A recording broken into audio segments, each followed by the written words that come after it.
farm community, it's going to be like being on an island with these people. So who would you like to be stranded on a desert island with? I want people who are sane, who are responsible, who are truly spiritual, truly devotees, who don't have any criminal tendencies or any sociopathic tendencies, who are not going to be difficult, who are not going to be irresponsible, because we have a great mission. It's a very important mission.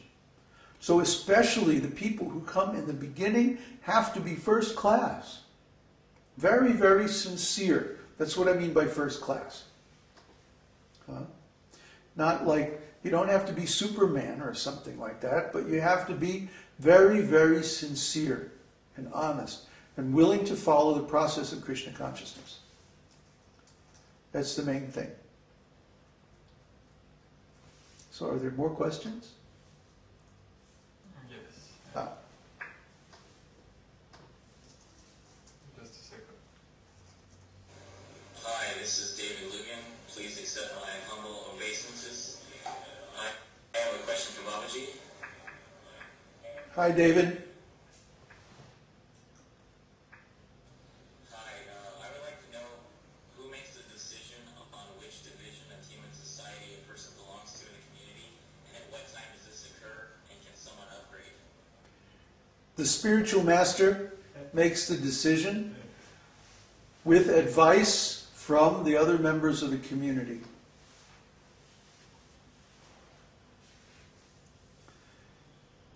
And that can happen anytime.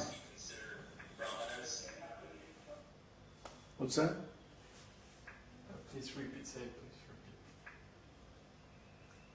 repeat. Please repeat. Repeat the answer? No, tell him to please repeat. Oh, repeat your question. Okay, I was asking, would the full-time monks be considered brahmanas 100% of the time? No, not necessarily.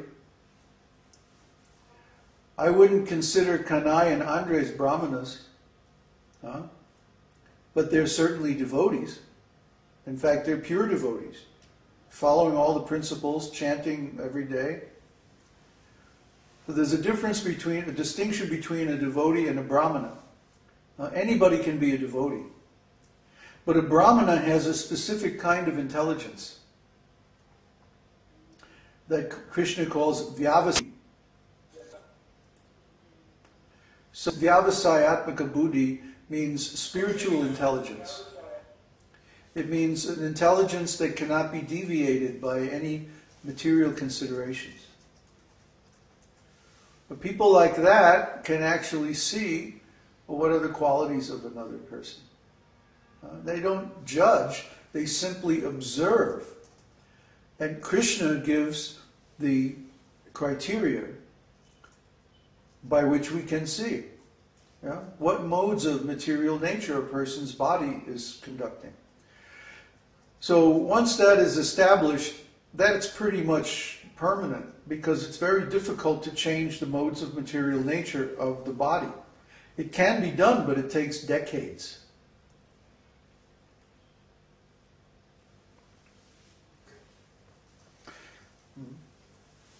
Another question?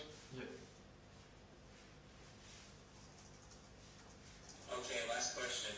If someone's told that they're in the mode of passion or ignorance, isn't that kind of demeaning? They demean themselves by engaging in those modes. The body that a person gets is dependent on their previous activities.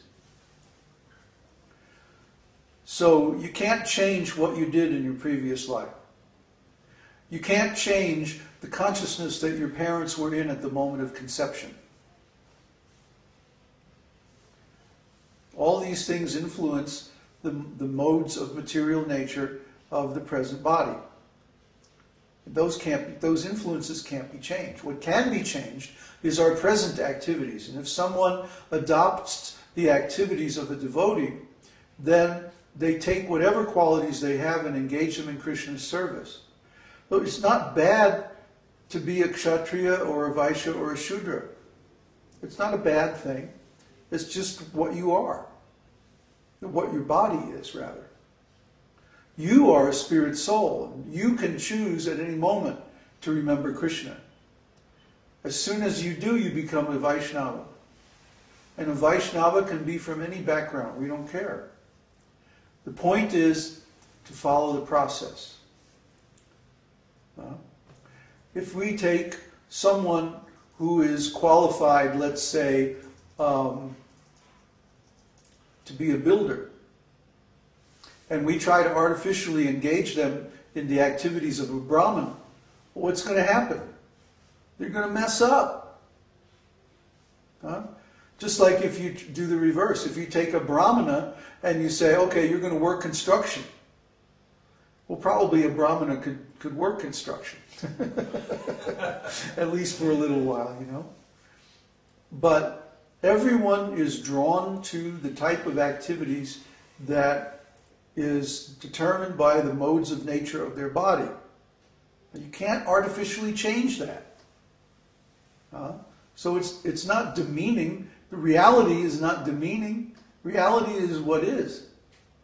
So if a person is influenced by modes of passion or ignorance, then that's going to come out. It's going to come out whether we say so or not. They're going to be drawn to those types of activities. He's saying, I simply want to ask, how can someone be happy doing their job, knowing in the back of their mind they are considered in the mode of ignorance or passion? But what's real? Do you have two eyes? Do you have one nose? Is your body in the mode of passion or ignorance? It's going to come out. Just like if a person has a body that has brown skin, they can't hide it. Similarly, a person can't hide being in the mode of passion or ignorance. But there's a way, once we accept that, there's a way to engage any of those qualities in Krishna's service. After all, the modes of passion and ignorance are his energy as well. But they can't do the job of a Brahmin, that's all. A Brahmana has to be in the mode of goodness. So we can't artificially take people in the modes of passion and ignorance and say that they're a Brahmana. That would be just as bad as saying taking someone who's a Brahmana and making them do the job of a person who's in passion or ignorance. Actually worse, because the person in ignorance cannot do the job of a person in the mode of goodness. While a person in the mode of goodness actually could do the job of a person in passion or ignorance, at least temporarily, on an emergency basis. See, you have to understand these three modes of nature. I think you probably have a misunderstanding of the modes of nature. Goodness, passion, and ignorance, or sattva, rajas, and tamas. You have to clear those terms. Have a very clear understanding of those terms. We have a document on our site. I think there's a link to it in the Jyotish course, in the Introduction to Jyotish course, that describes all of the symptoms of the three modes of material nature very elaborately. You should study that. Get comfortable with it. Yes? I think it's perceived like some kind of racism, but this is not the right approach. No. Because it's like, we would say, who can run 100 meters in less than 10 seconds? And then you put everyone to run, and someone will do, someone can't do. Any test that you come up with doesn't mean that one is stupid and the other one is or racism or something like that. It just means someone can run in less than 10 seconds and someone else can't. So any test is going to be like this. Yes. You give everyone a math test. Some people are going to pass and some people are going to fail. Any kind of test. Some people are going to pass it and some are going to fail. That doesn't mean they're bad people. It just means that they're either strong or weak in that particular area. So some people are strong in the mode of goodness and some people aren't so strong. Some people are contaminated by modes of passion and ignorance, and some people aren't. Huh? It's just like if you go to the doctor and he says, oh, you have this particular condition.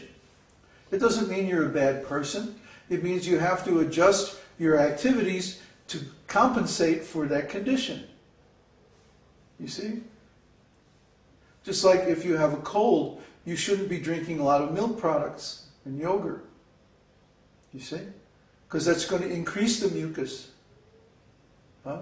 So if you have a condition where your body is influenced by the mode of ignorance, then you shouldn't accept any activities in the mode of ignorance. Immediately stop intoxication, stop meat eating, stop all these things.